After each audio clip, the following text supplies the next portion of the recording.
Bonjour à toutes et à tous. Merci d'être là en présentiel et en distanciel. On va pouvoir commencer.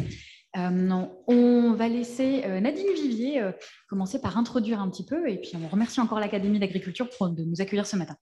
Alors, je suis très avide de vous écouter aujourd'hui parce que je me suis intéressée aux femmes en agriculture et en fait, ce que j'ai vu et ce que vous allez me confirmer, j'espère, c'est qu'au XIXe siècle, les femmes étaient très présentes dans tous les travaux agricoles, dans la basse-cour, bien sûr, mais aussi dans la maison, mais aussi dans les champs. Et puis, peu à peu, avec la révolution industrielle et la mécanisation, eh bien, les hommes se sont emparés des machines, d'autant plus que c'était eux qui s'occupaient des chevaux. Et d'autre part, le travail des femmes dans la laiterie s'est accentué puisque le niveau de vie dans les villes a fait qu'on voulait avoir de plus en plus de produits laitiers. Et ceci s'est aggravé au XXe siècle lorsqu'on a motorisé, donc les hommes ont été les maîtres des machines et les femmes ont été mises dans la maison, d'autant plus que, n'oublions pas que la morale était très rigide de la fin du 19e siècle jusqu'en 1945 et qu'à partir du moment où il y avait moins de femmes dans les champs, il devenait dangereux aux yeux de la morale qu'il y ait des femmes avec tous ces hommes. Donc, les femmes ont peu à peu été repliées sur la maison. Et tout ceci change depuis une date relativement récente, mais c'est ce que vous allez nous développer. Donc, je suis très avide de vous écouter et je vous souhaite un bon travail pour aujourd'hui. Parfait, merci Nadine. Alors, on va commencer du coup cette table ronde, cet événement sur les avancées et encore les défis pour les femmes en agriculture, donc choisi le jour de la journée des droits des femmes, par une intervention de Clémentine Comer qui est sociologue. Donc, merci Clémentine. Je vous laisse la parole. Merci beaucoup pour l'invitation à venir discuter assez généralement de la place des femmes en agriculture. Donc moi, je suis sociologue et actuellement je travaille à l'INRAE sur la profession vétérinaire. Donc je me suis un peu décalée de mes objets initiaux, mais c'est toujours en lien avec l'agriculture et ça reste très intéressant. Donc aujourd'hui, je vous parle des femmes en agriculture. C'est des résultats issus d'un travail de thèse que j'ai mené pendant 6 ans, notamment auprès de groupes femmes insérées dans les organisations agricoles en Bretagne. Donc, c'était ça mon prisme d'entrée dans cet objet d'étude. Je veux bien qu'on mette mon PowerPoint, si c'est possible. Voilà, merci. Donc, voilà, une petite caricature sur la charge mentale. Donc, on peut avancer dans le diapo. Oui. Alors, une des commandes qui m'a été formulée, c'était de commencer par dresser un peu une photographie démographique des agricultrices. Et pour cela, il faut commencer par dire qu'il s'agit, comme tout groupe social, les agricultrices ne sont pas un groupe social homogène, il y a une diversité de profils. Et donc, pour les caractériser, il faut revenir sur leurs propriétés sociales et leur parcours socio-professionnel. Et donc, moi, en engageant ce travail, j'ai dressé un peu un camailleux des conditions d'installation des femmes en agriculture. Et il y a plusieurs cohortes qui sont ressorties, plusieurs profils. D'abord, donc celui que j'ai appelé les accompagnantes. Souvent, ces femmes, elles traduisent leur parcours en disant « j'ai épousé le métier avec l'homme ». Donc, en fait, ce que ça veut dire, c'est que finalement, on a des conditions d'installation ou de conversion professionnelle qui sont très liées avec le parcours conjugal. Et donc, dans cette catégorie, il y a 2 types de femmes.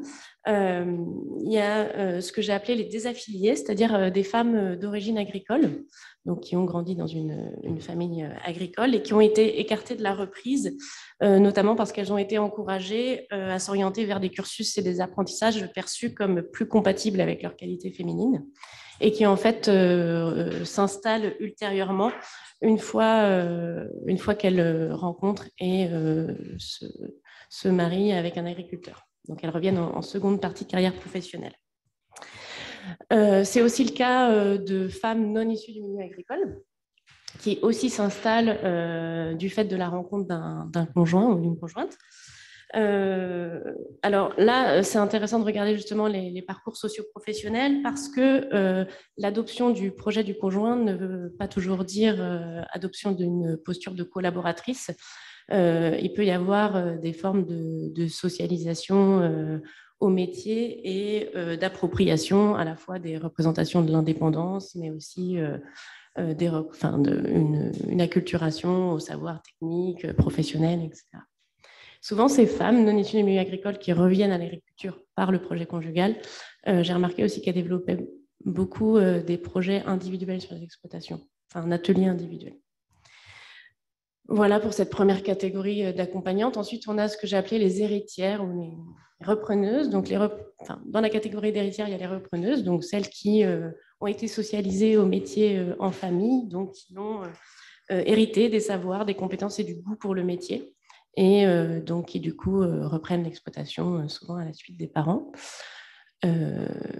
Et puis, pour donner un peu de nuance à l'intérieur de cette catégorie, il y a le profil des titulaires qui se distinguent des repreneuses parce qu'elles ont eu souvent des trajectoires scolaires plus généralistes. C'est-à-dire qu'elles cumulent des savoirs scolaires et des certificats scolaires à la fois agricoles et généralistes. Ce qui fait aussi qu'on a un niveau de possession de diplôme relativement élevé.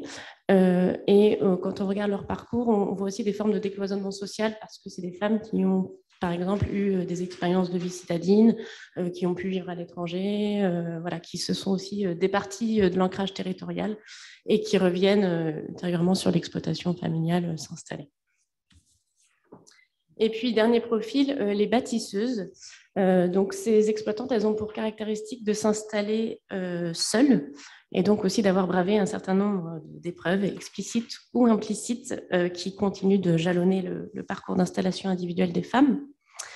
Donc une moindre propension à être socialisée à l'agriculture dans le cadre familial et donc aussi en termes de positionnement professionnel, ce qu'il est important de souligner, c'est que c'est aussi des femmes qui vont réinterroger davantage les pratiques agricoles avec des modèles professionnels transgressifs, entre guillemets, notamment un rapport plus distancié à la préservation du patrimoine familial et agricole. Et des velléités, comme toutes les autres, mais des velléités plus affirmées aussi d'épanouissement professionnel par le travail et ce qui en découle aussi en termes de demande d'égalité professionnelle. Voilà. Ensuite, on peut passer à la diapo suivante. Donc, un autre dossier que j'ai engagé dans mon travail de recherche, c'était d'essayer de documenter la place des femmes dans la représentation agricole. Où se trouvent les femmes, quel type de mandat elles occupent et comment ça a aussi évolué dans le temps. Donc pour ça, j'ai opéré un travail de reconstitution statistique des mandats différenciés hommes-femmes dans les organisations agricoles. Donc, j'ai regardé depuis les années 90 la composition des bureaux, des conseils d'administration, des commissions de 39 organisations professionnelles agricoles bretonnes, en essayant de diversifier le panel, donc en allant du syndicalisme, des chambres, des réseaux d'accompagnement de l'agriculture agrobiologique. Enfin, voilà, c'est de tracer un large panel pour faire cette compilation. Et donc, à quel résultat je suis arrivée? Plutôt un résultat assez encourageant, parce que ce qu'on constate quand même depuis les années 90, c'est qu'il y a une féminisation tendancielle des mandats agricoles, tendancielle mais lente, mais en tout cas, elle existe. Il y a une progression, comme on peut le voir là sur ce graphique. Après, ça, c'est un tableau un tableau d'ensemble encourageant, mais regardons, quand on regarde plus en détail sur la décomposition des mandats, bon, là, c'est là qu'on voit qu'il y a encore du travail à faire, ce qui n'est pas propre au milieu agricole. Hein. On va retrouver ça dans le champ politique, le champ syndical plus généralement.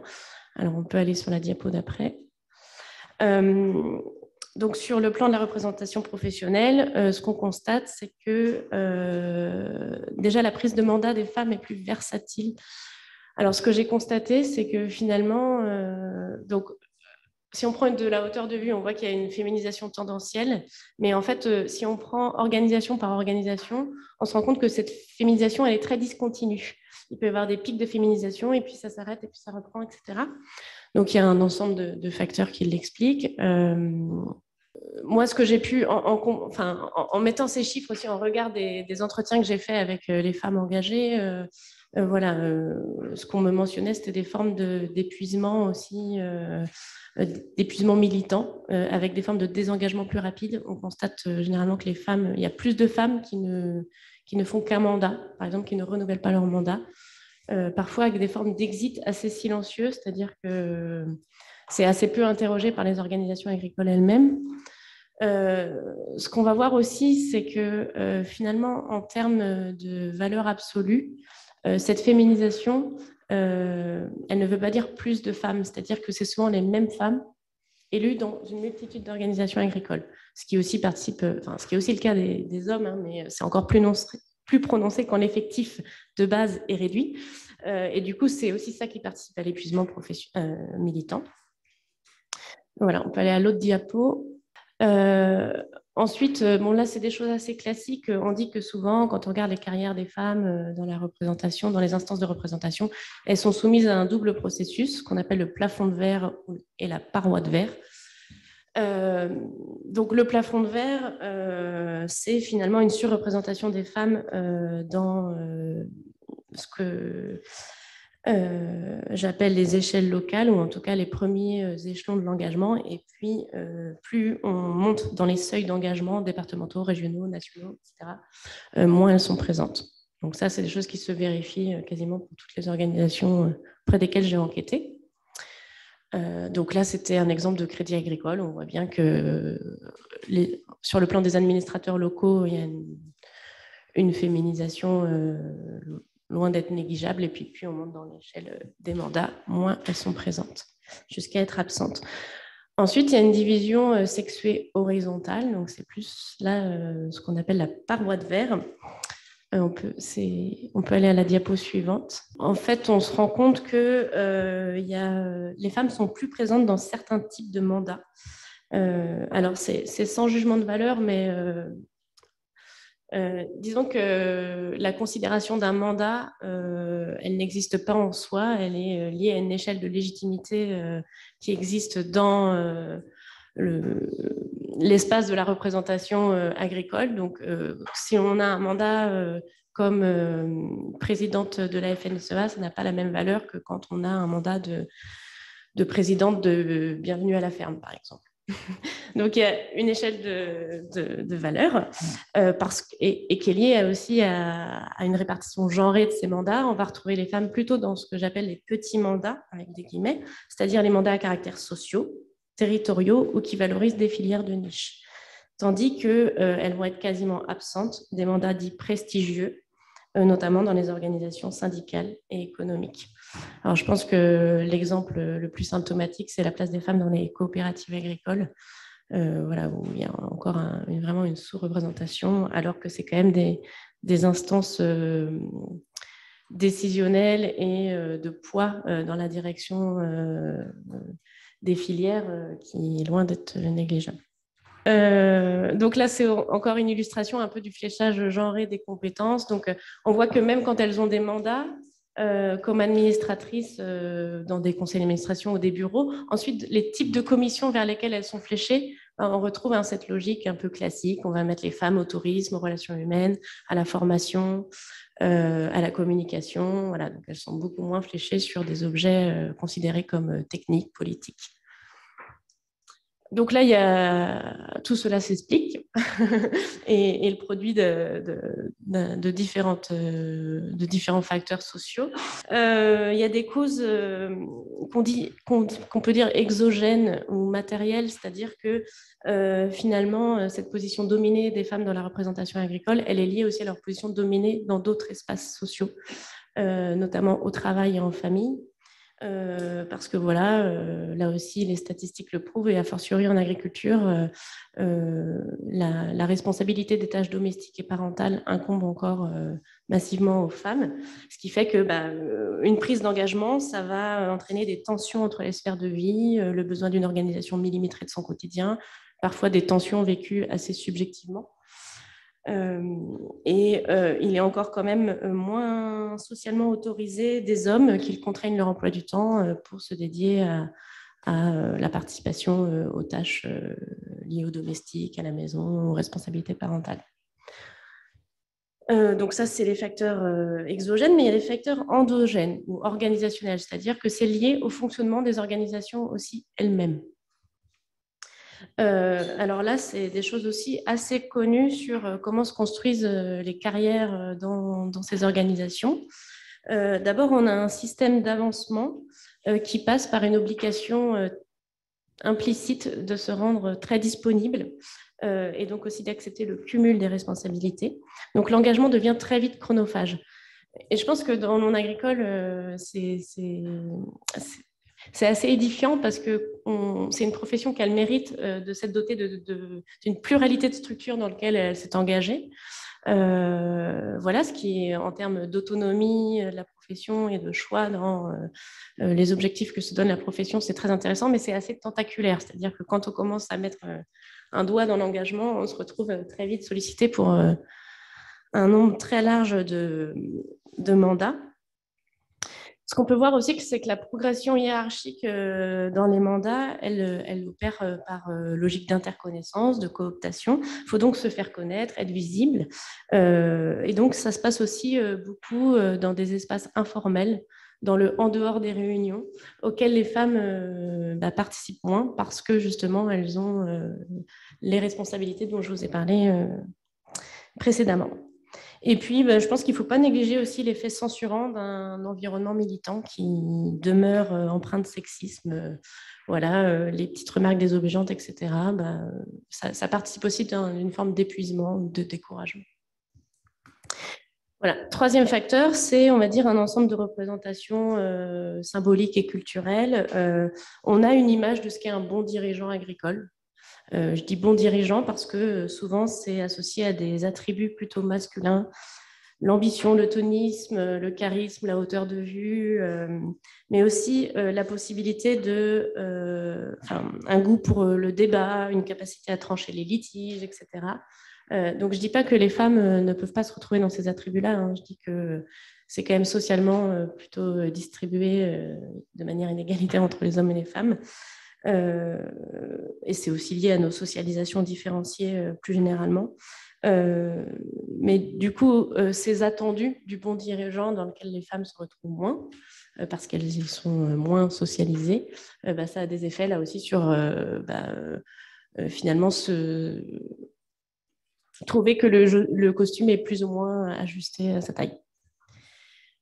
Je fais vite sur la troisième partie, parce que je sais que ça va être l'objet aussi de la table ronde. Bon, voilà, le gros de mon travail, c'était aussi sur la non-mixité. Est-ce que finalement, c'est un outil opérationnel, opératoire pour réduire les inégalités hommes-femmes en agriculture? Donc, en tout cas, c'est un outil dont on peut dire qu'il est ancien. Il a eu des usages très variés. Donc là, j'ai mis plusieurs manifestations des formes qu'il peut prendre. Donc moi, ma question, c'était de savoir si c'était un outil de transgression, de contestation des inégalités de genre en agriculture, ou est-ce que aussi ça pouvait reconduire certains stéréotypes, assignations de genre. Donc évidemment, je vais vous faire une réponse de sociologue, c'est un peu les deux.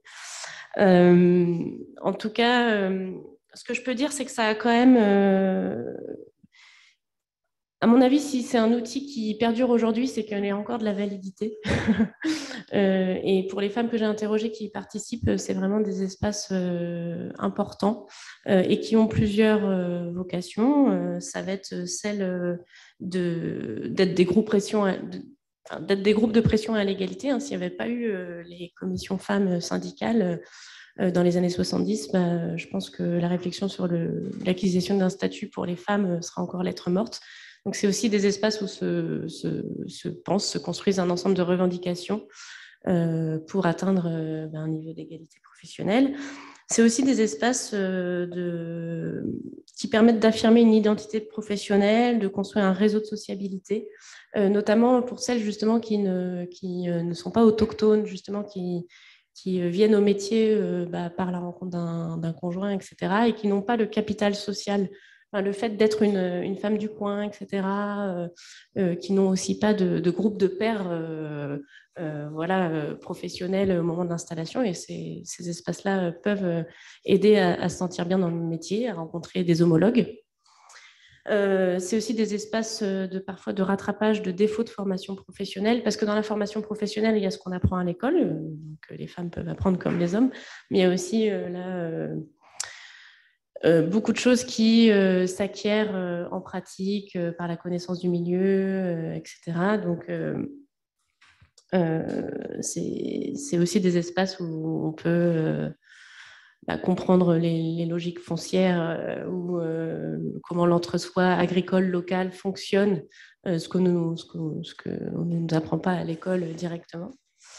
Voilà, je rajouterais peut-être là, je trouve que ce qui est en train de bouger, en tout cas, ces dernières années, là, ce que j'ai pu voir depuis la fin de ma thèse, c'est que ces groupes s'emparent de domaines symboliquement associés au masculin. Par exemple, il y a des groupes formation à la conduite de tracteurs, à l'usage des tronçonneuses, à la réparation du matériel agricole, voire même à la construction du matériel agricole. Je pense notamment au dispositif usagère de l'atelier paysan. Et je trouve que c'est intéressant parce que, alors pour moi, c'est pas un message qu'il faut dire que pour l'égalité, il faut que les femmes s'emparent des domaines masculins, mais je pense que ça conduit quand même à des renversements d'évidence en fait de ce que sont habilités à faire les uns et les autres, et je trouve ça intéressant. Et puis aussi, c'est porteur d'autonomie pour avoir des marges de manœuvre décisionnaires sur une exploitation, pour ne moins répandre des hommes avec qui on est associé, etc. Donc voilà, c'est des exemples que je trouve assez intéressants. Eh ben, super. Mais merci beaucoup, Clémentine. Et à présent, nous allons passer la parole à Françoise Libert, qui est haute fonctionnaire en charge de l'égalité des droits entre les hommes et les femmes du ministère de l'Agriculture et de l'Alimentation.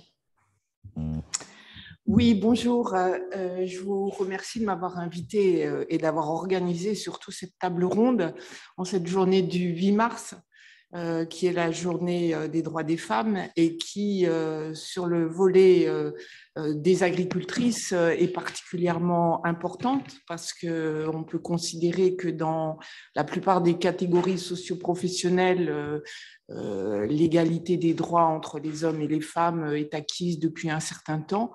En agriculture, par contre, c'est une acquisition encore assez récente. Et donc, c'est bien d'en parler parce que c'est un sujet, d'ailleurs, qui est débattu abondamment. Il y a eu un colloque, enfin un rapport du Sénat sur le sujet. L'Assemblée nationale s'en est également emparée.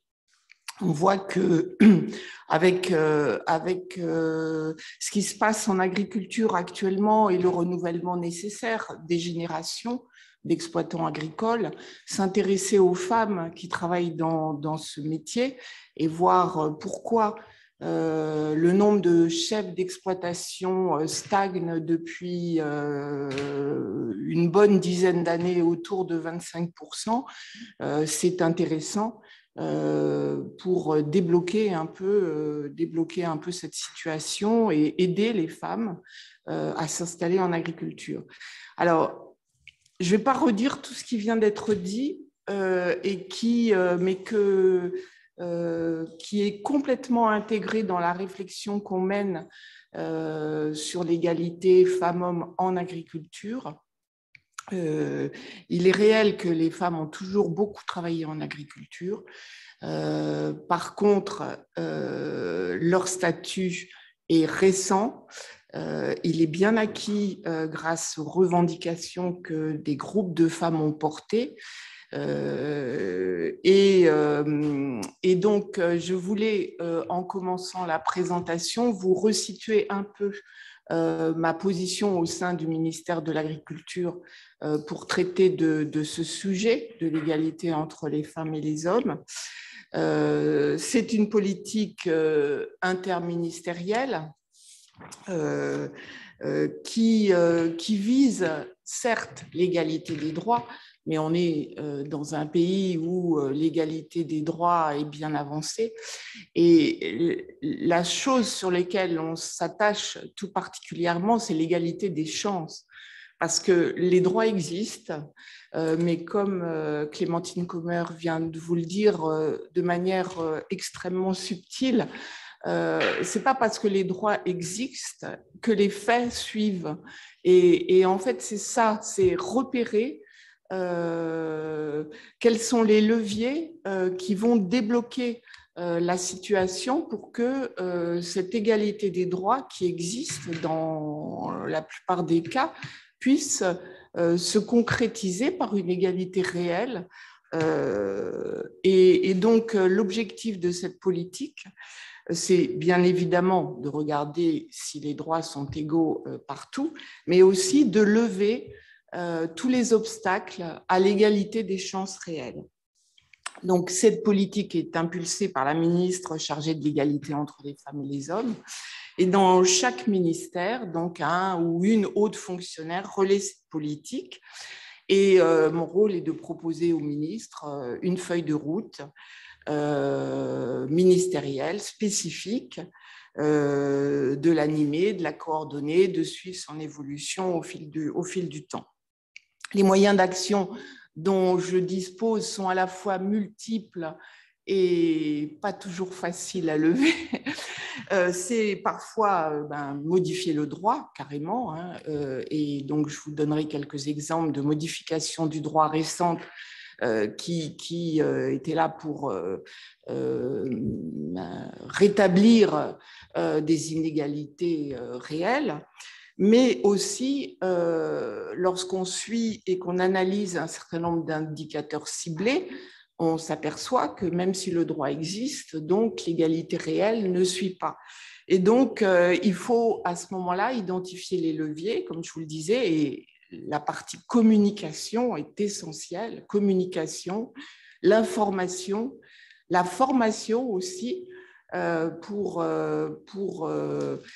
expliquer les choses, faire voir, notamment quand on parle des discriminations sexistes ou autres, comment elles se créent, comment cette culture est tellement ancrée que même que les femmes elles-mêmes ont du mal à dépasser. Et puis, comme vous le savez, le ministère de l'Agriculture a aussi toute la partie enseignement agricole. Et là, il y a un travail important à faire sur les jeunes élèves dans l'enseignement agricole pour déconstruire ces stéréotypes, pour pousser vers la mixité des métiers, pour inciter au respect mutuel et puis apprendre le droit. Alors, vous pouvez passer directement à la diapo 3. Donc, un petit rappel très, très court, hein, puisqu'on vient d'avoir un recensement agricole qui porte sur l'année 2020. Donc, on a vu qu'on a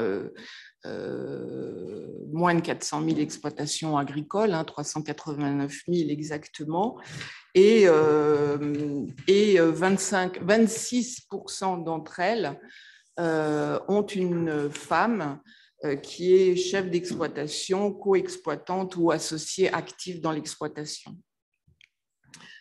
Donc, ces femmes, donc on a un quart de chefs d'exploitation, c'est un chiffre qui a un peu baissé au cours de la décennie passée, et c'est un chiffre qui ne décolle pas depuis entre 10 et 15 ans à peu près, on reste autour de ce chiffre. Il est monté jusqu'à 29%, mais on tourne autour du quart d'exploitation avec une femme à sa tête. Les exploitations, les femmes sont en général dans des exploitations de plus petite taille, Alors, je ne vous refais pas tout le panel des types de femmes qui sont chefs d'exploitation. Mais on s'aperçoit qu'elles sont plus nombreuses. Alors, le petit encart en bas à droite, c'est la part des exploitantes dans l'ensemble des exploitations. Et on voit donc que dans les exploitations ovines et en viticulture, on a 30% de femmes chefs d'exploitation, donc c'est un peu plus que la moyenne. Et globalement, et que contrairement à ce qu'on pouvait penser, le maraîchage, c'est la moyenne, donc 26%, et fruits, légumes et fruits, c'est 24%. Donc, ce n'est pas toujours là où on pourrait les attendre qu'on a forcément exclusivement des femmes chefs d'exploitation. On en a aussi donc beaucoup en grande culture.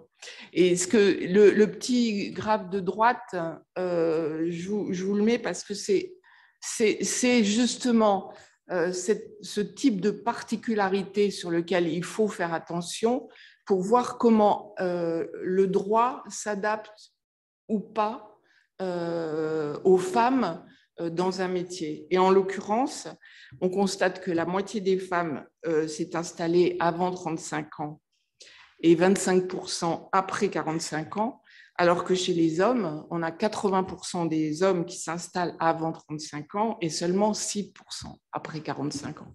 Ce qui fait que tous les droits qui tournent autour d'une installation précoce sont plus avantageux pour les hommes que pour les femmes. Pourtant, les droits sont les mêmes. Donc, comment on peut agir? Soit en poussant les femmes à s'installer de manière précoce, mais ce n'est pas toujours facile. Quand on écoute ce que Madame Commer vient de dire, on voit bien que les profils des exploitantes sont très divers et que beaucoup s'installent tardivement, soit justement après une autre activité, soit parce qu'elles ont eu leurs enfants et elles ont commencé, elles ont rejoint leur conjoint tardivement, il a fallu donc qu'elles s'acculturent et qu'elles se forment. Et donc, elles s'installent plus tardivement. Et donc, c'est un exemple, je trouve, intéressant de cette analyse fine entre l'égalité des droits et l'égalité des chances. Et c'est ce sur quoi il est intéressant de travailler. Alors, en 2020, pour terminer sur les chiffres de cette année, on a 12 500 chefs d'exploitation qui se sont installés, dont 39,6% de femmes. C'est intéressant. 70% des chefs d'exploitation, donc hommes et femmes, se sont installés avant 40 ans. Donc, globalement, l'installation est un peu plus récente qu'il y a 10 ou 20 ans. Mais on a toujours des installations tardives qui sont liées notamment au transfert entre époux et qui concernent à 90% des femmes. Les priorités d'action donc, du ministère de l'Agriculture pour parvenir à cette égalité réelle. Je ne vais pas faire le panel de tout ce qu'on a fait, mais j'insiste sur 2-3 points. D'une part, et tout ce que Clémentine Commer a dit montre que c'est un point essentiel, c'est agir sur la lutte contre les stéréotypes sexistes. Alors effectivement, les études statistiques montrent que c'est le métier où le partage des tâches ménagères et parentales est le moins partagé, justement, et où les hommes s'investissent le moins à la maison. Et en témoignage, j'ai eu des échanges avec des jeunes femmes, donc non issues du milieu agricole, qui avaient un époux, alors, un exemple précis, un couple d'ingénieurs agro qui travaillaient à Bruxelles et qui, au bout d'une dizaine d'années, décide de reprendre l'entreprise familiale que l'époux hérite de ses parents. Donc, chacun, lorsqu'ils étaient en ville, le partage des tâches en couple se passait parfaitement bien. Il y avait aucune difficulté. 10 ans après, ils reprennent l'exploitation agricole et là, la nature reprend ses droits et l'époux trouve tout naturel que la femme soit beaucoup plus présente à la maison, s'occupe de l'entretien de la maison, soit plus disponible pour les enfants, etc. Et que lui, ses activités dans son exploitation agricole priment avant tout. Voilà. Alors, est-ce que c'est culturel? Est-ce que c'est lié à une réalité du métier? Je ne sais pas, mais c'est quelque chose qui est réel, hein, qu'on observe. Et c'est combiné aussi à un partage très genré des tâches sur l'exploitation, même si les choses évoluent lentement. Pour cela, je pense que l'État est peut-être en partie responsable, puisqu'on avait une vision du couple, hein, chef d'exploitation, donc un modèle très conjugal du pilotage d'une exploitation, avec la femme était beaucoup plus cantonnée à la sphère familiale, aux tâches administratives, aux tâches non rémunérées. Et puis, c'est un métier aussi où le poids de la maternité est important, dans la mesure où c'est difficile de se faire remplacer sur l'exploitation. Tout ce qui a été mis en œuvre pour remplacer l'exploitante en cas de maternité a été assez tardif. Et on a même encore fait récemment, je vous en parlerai plus tard, des choses importantes, nécessaires dans ce domaine. Donc, cette diffusion de la culture de l'égalité et de la lutte contre les stéréotypes sexistes, elle est importante. Les médias, l'information, la mise en situation d'hommes et de femmes en agriculture avec des situations non genrées est indispensable pour changer l'image. Et heureusement, les choses changent petit à petit. Et surtout, un gros travail sur le partage de la parentalité. Bon, c'est vrai dans toute la société, mais c'est encore plus vrai dans le monde agricole. Alors, l'autre grand pan d'action, c'est tout ce qui conduit à l'égalité professionnelle et l'autonomisation économique des femmes. Alors là, je vais vous parler de quelques points sur lesquels on a fait des travaux récemment. Donc, alors bien évidemment, sur la partie statut, les choses ont évolué de manière très tardive, puisque en fait, la création du statut de coexploitante date que de 1980. Le droit d'être associé à part entière dans une société agricole date de 82. La création du statut de conjoint collaborateur, qui était une avancée notable, date de 99, mais néanmoins, ça n'emportait pas forcément des droits équivalents en matière de droits sociaux et droits de retraite, notamment. La possibilité de constituer un GAEC entre époux ne date que de 2010. Et c'est une forme sociétale d'installation qui est très prisée chez les jeunes qui s'installent. Elle est d'autant plus prisée qu'en 2015, la transparence des GAEC fait que, au niveau de la PAC notamment, et au niveau des formations, il y a des droits égaux. Et puis, dernièrement, donc en 2021, dans la loi Chassaigne 2, on a limité le statut de conjoint collaborateur à 5 ans, ce qui fait que maintenant, il ne reste que 3 statuts agricoles, chef d'exploitation, conjoint collaborateur, donc limité à 5 ans, et salarié. Donc, au bout des 5 ans, il faut que le conjoint collaborateur opte soit pour le statut de chef d'exploitation, soit pour le statut de salarié, qui sont des statuts plus protecteurs. Là, pour les retraites, c'est pareil, les choses ont été assez lentes. Il y a eu en 2000 une première revalorisation des retraites avec la création du régime complémentaire obligatoire pour les chefs d'exploitation. Ensuite, en 2014, donc des points gratuits de retraite complémentaire aux femmes. Et en 2020-2021, donc tout récemment, une revalorisation générale des pensions, d'abord pour les chefs d'exploitation et dans la loi Chassaigne 2 pour les conjoints collaborateurs et les aides familiaux. Enfin, l'aide à la parentalité, tout ce qui est en lien avec la maternité. Donc, en agriculture, l'allocation de remplacement pour maternité ne date que de 1977.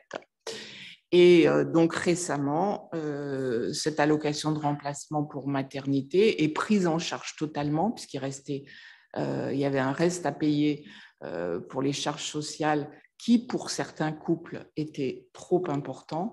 Et surtout, lorsque on ne trouve pas de remplacement, il peut y avoir une indemnité journalière qui permet de tout de même à la jeune mère de prendre du congé et de se faire aider. Et la durée minimale du congé maternité est maintenant fixée à 8 semaines. Donc, avant, on pouvait avoir un congé maternité avec une durée minimale de 2 semaines. Donc, le congé maternité lui-même, il est équivalent aux autres catégories socio-professionnelles, mais il faut au moins s'arrêter 8 semaines. Donc, les autres éléments sur lesquels on met l'accent, c'est tout ce qui est en lien avec la parité dans la vie sociale, économique et politique. Donc, en fait, c'est poussé. Donc, il y a une mesure qui a été prise pour les élections aux chambres d'agriculture, donc qui explique le bond important de la présence des femmes dans les chambres d'agriculture, mais néanmoins, ça n'a pas percolé jusqu'au conseil d'administration et au bureau de la PCA. Et puis, pousser à la mixité au poste décisionnel dans toutes les instances permet aussi de faire entendre l'avis et les besoins des femmes. Et bien évidemment, on encourage le réseau de femmes. On aura certainement l'occasion d'en parler. Et puis, tout ce qui est en lien avec la lutte contre les violences sexistes et sexuelles.